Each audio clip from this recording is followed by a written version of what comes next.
Morgenstern.com. Spring cleaning, it's April, I guess.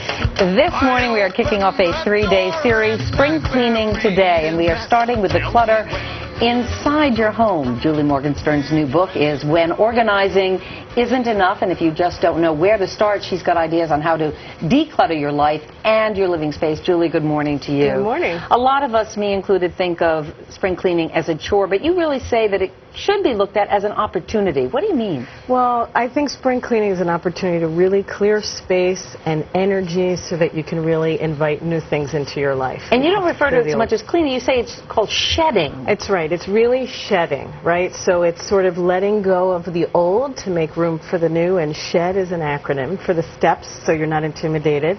So S is for separate the treasures. You just pluck what's most important.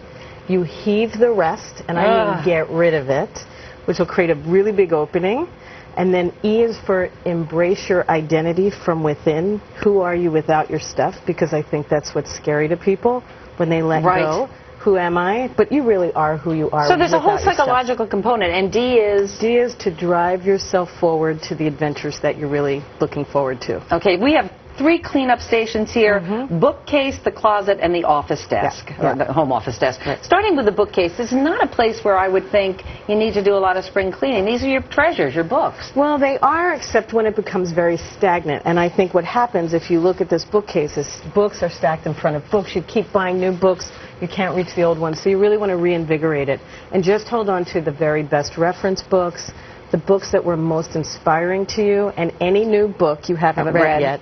But keep them separate. So your bookshelf should have the books you've read, and store the ones you haven't read yet, and once you've read them, either they earn a place on the bookshelf, or you share them with someone else. So even if it was a good read, not reason enough? No, share it with the world, right? Let someone else have a good read. Okay, let's move on to the closet, because this is so neat in comparison to mine. This is the after, obviously. Yes. My biggest issue is I'm always afraid if I throw out an item of clothing, 2 years from now, 4 years from now, it'll be popular again. Right. Well, that's possible, but I think, again, when it can be very organized, but stagnant. It's unapproachable. You're not moving through, like you have 3 jean jackets, and you haven't worn them in 5 years.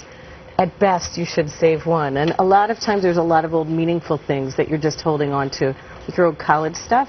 So just take the one that is most symbolic of that time in your life. For the memory. Yeah, and it's okay. One, the best memory, and then dump the rest so that you have a little breathing room. I think people overstuff their closets, and then they're really unapproachable. Do you have that rule of thumb, if you haven't worn it in a year, you're never going to wear it again? I'm not sure that it's if you haven't worn it in a year, but if it doesn't fit and if it doesn't flatter and you don't love it, get rid of it. But you know, a lot of women and men too. One year you're a size 4, the next year you're a size 8, or the fluctuation, so you keep all the size. True. You should only keep your current size in your closet. Otherwise, it's a very deceptive picture that you have so much, but you really have nothing to wear. And Matt and Al, their rule is when they get something new, they take something out. That's Do you right. agree? Once you get it down to where you want it, 1 in, 1 out rule will maintain the order.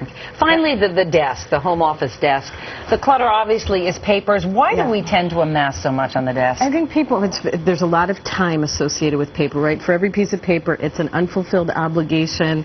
You feel really guilty. You're terrified of getting rid of a really vital piece of information. So you just really need to have, this is the hardest thing to do, shredder by your side, because it's very cathartic to shred, right, while you shed. And you just really want to hold on to any vital documents, any current bills, any important phone numbers, and then just get rid of the rest. So that you actually, if you could clear off your desk, would give you the greatest sense of freedom and energy and bounce in your step. But what am I doing wrong? I do this about once every year, year and a half, all of these things, and inevitably it all comes back. Well, you have to we all have a certain amount of stuff that anchors us, right? And so what you really want to do is change that quantity and lighten up so that you have less stuff. I call it trading tangible items for intangible rewards. Get rid of the stuff, and you're going to gain an amazing amount of energy.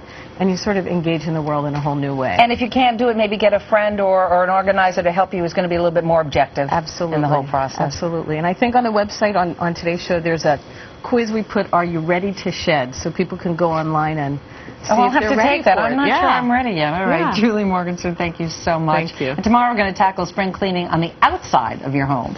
Up next, a love story about a father and his famous son. But first, this is Today on NBC.